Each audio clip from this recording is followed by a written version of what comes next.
ہم نے اللہ سے نہیں کہا کہ ہمیں پیدا کرو پھر ہم اللہ کا شکر کیوں ادا کریں. بالکل یہی سوال میں نے غامدی صاحب سے بھی کیا تھا, انہوں نے اس کا جواب دیا, اور پھر اس میں میں نے کچھ ویلیو ایڈیشن بھی کی تھی. میری یوٹیوب کے پر آپ ویڈیو دیکھ لیں, اللہ نے مجھے میری مرضی کے بغیر کیوں پیدا کیا. اس ٹائٹل سے بھی ہے اور اس ٹائٹل سے بھی ہے, غامدی صاحب سے اللہ کے متعلق ایک مشکل سوال. تو اس کا لاجیکل آنسر دیتے ہیں ہم. قرآن اس کا جو آنسر دیتا ہے وہ تو دو ٹوک ہے. لا یسأل عما یفعل وہم یسألون. اللہ کو کوئی پوچھ نہیں سکتا کہ اللہ نے یہ کام کیوں کیا, وہ ہر ایک کو پوچھ سکتے ہیں کیونکہ وہ کریٹر ہے. اللہ نے تو اس سوال کو بین کیا ہے. اس کا جواب یہی ہے کہ جو اللہ کی مرضی.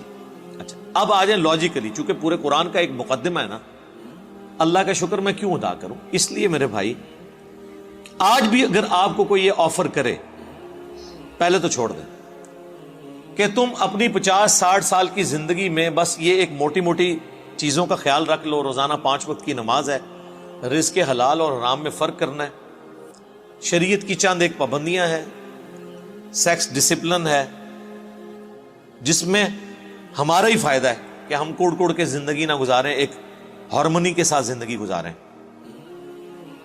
تو پھر ہمیشہ کی زندگی تمہیں دوں گا جس میں تمہیں موت نہیں آئے گی, کوئی پریشانی نہیں آئے گی, کوئی بڑھاپا نہیں آئے گا, اور تمہاری مرضی کی زندگی ہوگی. یہاں تو تم 5 مرلے کے پلاٹ کی خاطر ذلیل ہوتے ہو, اور وہاں پہ سب سے آخر میں جو دوزخ سے نکال کے جنت میں جانے والا جنتی ہے, بخاری مسلم میں آیا, اسے بھی اس پلانٹ ارتھ سے 10 گنا بڑی جنت دی جائے گی. پلانٹ ارتھ جس کا صرف سرکمفرنس ہی 40,000 کلومیٹر ہے, یعنی آپ یہاں سے چلیں نا تو 40,000 کلومیٹر کے بعد آپ واپس یہاں پہنچتے ہیں. اس سے 10 گنا بڑی جنت سب سے چھوٹے جنتی کو ملے گی جس نے آخر میں جنت میں داخل ہونا ہے اپنا لاکھوں سال کا عذاب بھگت کے, اور جس نے بغیر حساب و کتاب کے جنت میں جانا ہے, یا جس کی نیکیاں اس کے گناہوں پر حاوی ہوں گی اس نے جانا ہے, اس کی تو جنت کا کوئی امیجن نہیں. تو میرا خیال ہے دنیا میں کوئی انسان نہیں جو یہ آفر قبول نہ کرے, کیونکہ انسان کی دل میں جو اللہ نے شہوات کی اٹریکشن اور محبت رکھ دی ہے وہ اس کی متقاضی ہے کہ وہ اپنی اس ٹیسٹ کو ختم نہیں کرنا چاہتا. کس کی خواہش ہے کہ وہ اچھا کھانا نہ کھائے اور ہمیشہ کھاتا رہے مرتے دم تک؟ دنیا میں تو پاسبل نہیں ہے. کھانا پینا چھوٹ جاتا ہے, بیماریاں ہو جائیں تو خریدنے کی قوت کے باوجود آپ کھا پی نہیں سکتے. دنیا میں ارب پتی لوگ ہیں جو نمک مرچ والا کھانا بھی نہیں کھا سکتے, معدہ اجازت نہیں دیتا. اللہ نے سب کو بیلنس رکھا ہوا ہے, کسی کو ایک معاملے میں اوپر کیا تو دوسری طرف سے اس کی آواز نکال دی ہے. آپ کو میں پاکستان میں اس وقت امیر ترین لوگ کئی ایسے بتا سکتا ہوں جو پیمپر باندھتے ہیں, اور ان کی لوگ گاڑیوں کے اوپر, ان کے جہازوں کے اوپر, ان کی دولتوں پہ, ان کے پلاٹس پہ رش کر رہے ہوتے ہیں, لیکن وہ اپنا پیشاب نہیں روک سکتے. تو انسان کی کیا اوقات ہے؟ لیکن آخرت میں کچھ نہیں ہے, آخرت میں پیشاب ہے ہی نہیں. صحیح مسلم کا آپ جنت والا چیپٹر پڑھ لیں, اور مشکات شریف میں آپ کو 30 جلد میں جنت سے متعلق ساری احادیث بخاری, مسلم, ابو داؤد, ترمذی, نسائی, ابن ماجہ, باقی کتابوں سے ملیں گی کہ جنت میں خوشبودار ڈکار آئے گی اور کھانا ہضم. پیشاب کرنے کی جو تکلیف ہے نا, یہ بھی نہیں انسان کو اٹھانی پڑے گی, کیونکہ جنت میں تکلیفیں آئی نہیں ہیں. اور جنت میں آپ کا پیٹ کا بھرنا نہ بھرنا یہ آپ کی مرضی سے ہے. آپ لذت کے لیے کھائیں گے. دنیا میں تو آپ لذت والی چیز تھوڑی دیر کھائیں تو پھر پیٹ جواب دے جاتا ہے. نہیں, جنت کی کسی نعمت کو فنا نہیں ہے. آم توڑ کے کھائیں گے پھر آم دوبارہ اگ جائے گا اسی وقت ہی, کسی چیز نے ختم نہیں ہونا. اتنی بڑی بڑی نے. اور سب سے بڑی بات, کن فیکون جو اللہ کی کوالٹی ہے وہ کسی درجے میں اللہ تعالیٰ اپنی مخلوق کو اس حوالے سے دے دے گا کہ اس کی خواہشات کی تکمیل ہوگی جنت میں. جو خواہش کرے گا, جو سوچے گا اس کے سامنے آ جائے گا. یہ تو کوالٹی صرف اللہ کی ہے, لیکن انسان کو اللہ تعالیٰ یہ کوالٹی وہاں پہ دے دے گا. تو یہ کتنا سستا سودا ہے, چند سالوں کی زندگی دے کے ہمیشہ کی زندگی حاصل کر لینا. نہ ختم ہونے والی. تو اب مجھے بتائیں اس اللہ کا شکر ادا کرنے کا دل نہیں کرتا کہ جو اکیلا تھا, کسی کو نہ بھی پیدا کرتا, اسے کوئی پوچھ نہیں سکتا تھا, اس کا پہلا احسان کہ اس نے پیدا کیا, اس کے بعد ایک آفر رکھی, اتنی زبردست قسم کی آفر.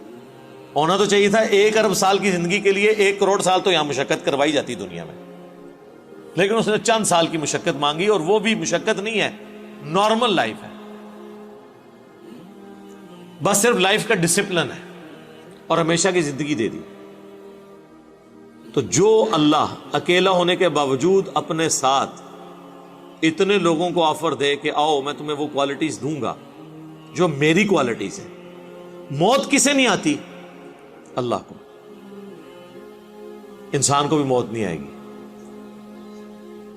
دیکھیں نا, یہ تھوڑی بات ہے, دنیا میں موت آنی ہے نا, جنت میں موت نہیں ہے. صحیح بخاری میں حدیث ہے کہ موت کو مینڈے کی شکل میں لا کے جہنم اور جنت کے درمیان ذبح کر دیا جائے گا, اور ندا کی جائے گی جنتیوں مبارک ہو, آج کے بعد تمہیں کبھی موت نہیں آئے گی, بے فکر ہو کے زندگی گزارو. اور جہنمیوں کی حسرت میں اضافہ ہوگا کہ تمہیں بھی موت نہیں آئے گی, تم بھی اس تکلیف میں زندگی گزارو.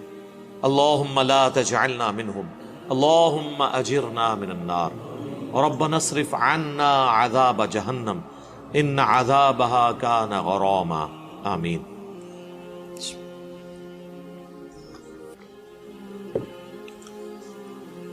اللہ کی ذات کو جب آپ اس پہلو سے دیکھیں گے تو آپ کے اندر سے, آپ کے ایک ایک ریشے سے اس کے لیے شکر کے جذبات ابھریں گے. ہم تو اپنے ساتھ اپنی اس دولت میں جو اللہ نے ہمیں دیا کسی کو شریک کرنے کے لیے تیار نہیں ہے, اور اللہ تعالی اپنی خدائی صفات کے اندر آپ کو آپشن دے رہا ہے کہ آپ کو بھی موت نہیں آئے گی, آپ کو بھی ہر وہ چیز ملے گی جس کی آپ خواہش کریں گے, جو آپ خواہش کریں گے وہ آپ کو ملے گا. اور اللہ تعالیٰ کسی نعمت سے لطف اندوز خود کوئی نہیں ہو رہا. اللہ کھاتا ہے کیا؟ اللہ کی کوئی بیوی ہے؟ اللہ کے کوئی بچے ہیں؟ یہ وہ ساری چیزیں جو ہمارے لیے اٹریکشن کا باعث ہیں, اللہ کے لیے ان میں سے کوئی بھی چیز اٹریکشن کا باعث نہیں ہے سوائے ایک چیز کے,